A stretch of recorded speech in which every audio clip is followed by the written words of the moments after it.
नमस्कार दोस्तों, आज मैं आपको सुनाने जा रही हूँ बेटा बहू बूढ़े माँ बाप को मरता हुआ छोड़कर चले गए विदेश। फिर हुआ कुछ ऐसा कि आप अपने आंसू रोक नहीं पाएंगे। मैं बैठा हुआ था, अचानक मैंने सुनीता की तरफ देखा तो मैंने पूछा, सुनीता क्या हुआ है? चेहरा मुरझाया हुआ लग रहा है तुम्हारा, तबीयत ठीक नहीं क्या? हाँ, थोड़ा पेट में दर्द सा महसूस हो रहा है। लगता है मुझे जरा एक गिलास पानी दे दो और दवा दर्द की दे देना मुझे।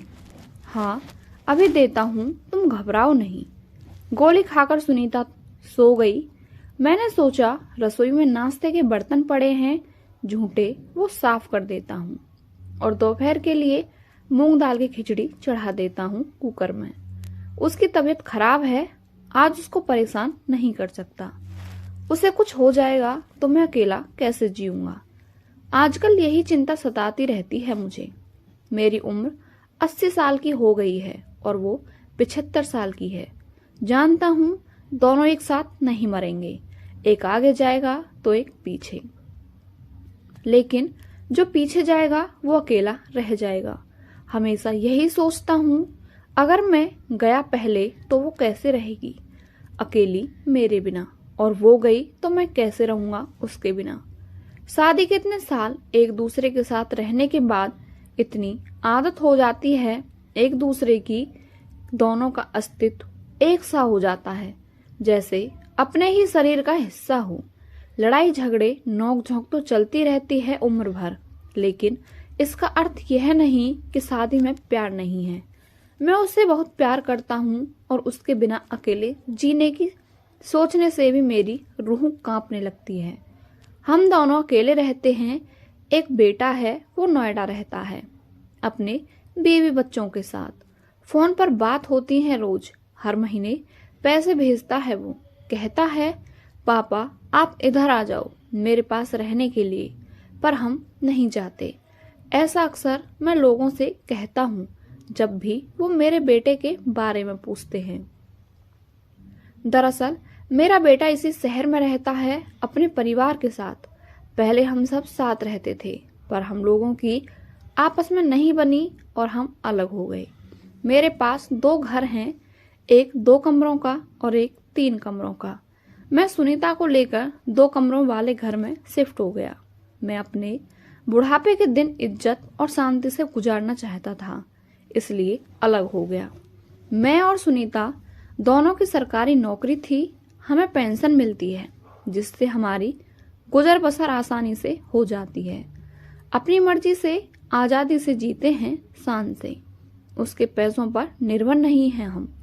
अरे सुनीता उठ गई, देखता हूँ कैसी है वो। मैं ठीक हूँ सुनीता, अब चलो खाना बना देती हूँ। नहीं रहने दो, मैंने बना दिया है। सुनीता की आंखों में मुझे नमी दिखी। महावीर देखो ना, कितने दिनों से मयंक का फोन नहीं आया है। उससे बात करने का मन कर रहा है। मैंने किया था फोन उसे, उसने कहा बिजी है वो, बाद में बात करेगा। मैं जानती हूँ उसका बाद कभी नहीं आएगा। 1 महीने से मयंक से बात नहीं हुई थी। हमें सिर्फ वक्त चाहिए था अपने बेटे से। बस एक दिन में एक बार फोन करके हाल चाल ही पूछ ले, कैसे हो आप दोनों? किसी चीज की जरूरत तो नहीं। बुढ़ापे का समय है, काम वाली भी आने की मना कर रही है। जैसे तैसे तो बुढ़ापे में एक दूसरे को संभाल रहे हैं। उसे एक बार भी नहीं लगा हमें उसकी जरूरत होगी। वक्त ही तो मांगा था, पैसे तो नहीं। सुनीता रो मत, तबीयत खराब हो जाएगी। चल खाना खाते हैं। रात को अचानक सुनीता की छाती में दर्द हुआ और उसकी सांसें उखड़ने लगी। इस बार एसिडिटी का दर्द नहीं था। मैंने मयंक को फोन मिलाया, उसने उठाया नहीं। पड़ोसियों का दरवाजा खटखटाया तो उन्होंने खोला नहीं। मेरे घबराहट के मारे पसीने छूट रहे थे और आंखों से आंसू बह रहे थे। ज्यादा सोचने का वक्त नहीं था। मैंने कार की चाबी ली और पैसे लिए और जैसे तैसे सुनीता को कार में बैठाया और हॉस्पिटल ले गया। देर रात के कारण हॉस्पिटल में डॉक्टर नहीं थे। सुनीता को इमरजेंसी में एडमिट किया। बहुत तब जाकर उसका इलाज शुरू हुआ। वो आईसीयू में भी थी। उसे दिल का दौरा पड़ा था। डॉक्टर ने बताया एक बड़ी ही नेक लड़की थी, उसी ने सब मदद की, मुझे चाय तक लाकर दी। मैंने बेटे को फिर से फोन लगाया। इस बार उसने फोन उठा लिया। मैंने कहा, तुम्हारी माँ को दिल का दौरा पड़ा है, जल्दी हॉस्पिटल जाओ, आईसीयू में है। पापा, मैं कनाडा में हूँ अपने परिवार के साथ। 1 महीना हो गया है मुझे यहाँ आए हुए। बच्चों के एडमिशन शुरू होने से पहले ही मैं यहाँ आ गया था। अच्छा जॉब ऑफर था, छोड़ नहीं सकता था। क्या तूने जाने से पहले हमें बताना भी जरूरी नहीं समझा? ऐसे कैसे चला गया तू बिना बताए? माँ बाप हैं हम तेरे, शर्म आनी चाहिए तुझे। नहीं, शायद हमने ऐसी संतान को जन्म दिया। सॉरी पापा, सब कुछ बहुत जल्दी में हुआ। नए देश में सेटल होना, सब तैयारी करने में वक्त ही नहीं मिला। माँ का ख्याल रखना, मैं पैसे नहीं भेज पाऊंगा। ये वाला नंबर बंद करने वाला हूँ, नए नंबर से कॉल करूंगा, सेव कर लेना। यह कहकर उसने फोन रख दिया। पैसे के लिए फोन नहीं किया था, मैंने तो अपना बेटा समझकर फोन किया था। इस वक्त मैं अपने बेटे के सीने से लगकर रोना चाहता था, पर मैं अकेला था, कोई नहीं अपना नहीं था मेरा। पहली बार खुद को इतना अकेला और लाचार महसूस किया था। मेरी आंखों से आंसू बह रहे थे। आज 2 दिन हो गए थे सुनीता को आईसीयू में। वो खतरे से बाहर थी, लेकिन दवाइयों के असर के कारण नींद में थी, बात करने की स्थिति में नहीं थी। बार बार हॉस्पिटल के चक्कर काटने के कारण मुझे बुखार आ गया तेज, और आईसीयू के बाहर ही चक्कर खाकर गिर पड़ा। मुझे मलेरिया हो गया था। मुझे भी भर्ती कर दिया गया। क्या हालत थी मेरी, आप समझ नहीं सकते। एक तरफ सुनीता आईसीयू में और एक तरफ मलेरिया वार्ड में। ना मैं उसे मिल सकता था, न वो मुझसे। बस मुंह से एक ही बात निकल रही थी, भगवान कभी किसी को बूढ़ा लाचार न बनाए।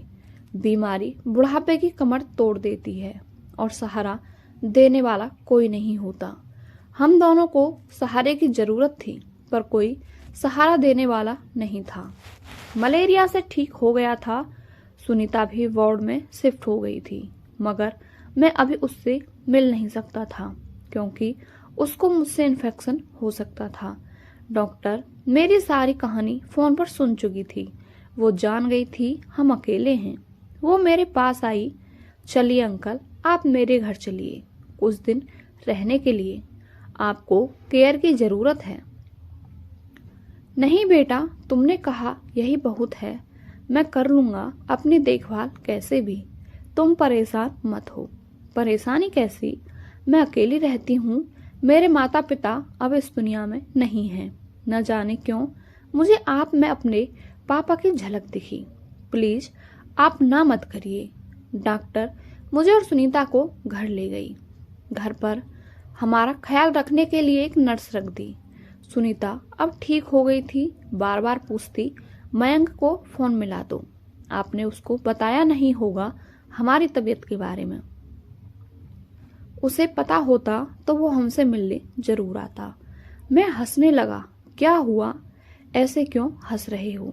अपना खून है वो हमारा, देख लो, उसे पता चलेगा हमने उसे अपनी बीमारी की इतनी बड़ी बात छुपाई है तो वो कितना नाराज होगा हमसे।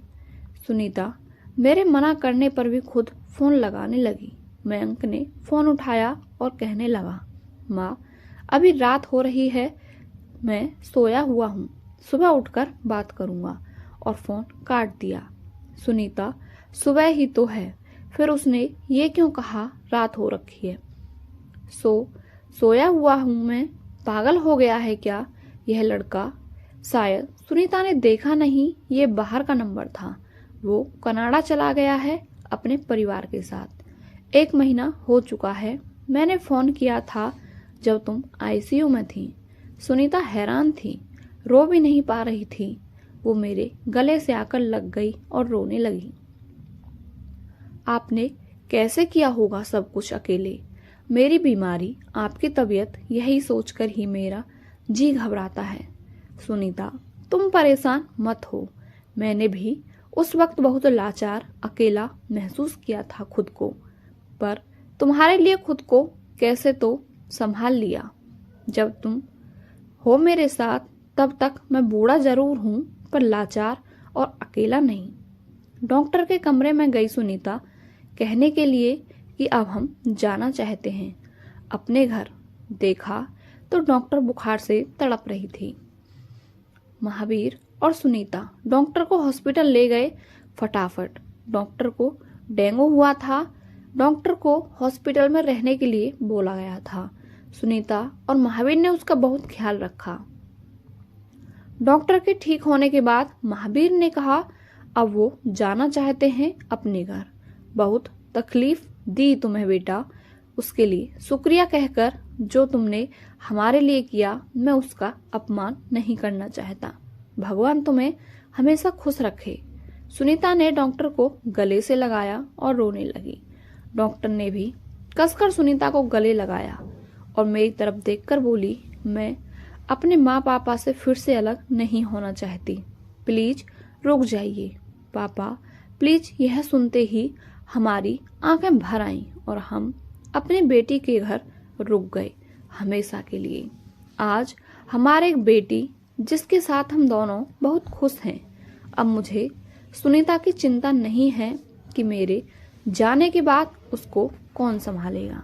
आपको ये वीडियो कैसी लगी हमें कमेंट करके अवश्य बताएं, और यदि आप हमारे चैनल पर नए हैं तो चैनल को सब्सक्राइब करके बेल आइकन अवश्य प्रेस करें। मिलते हैं आपसे अगली कहानी में।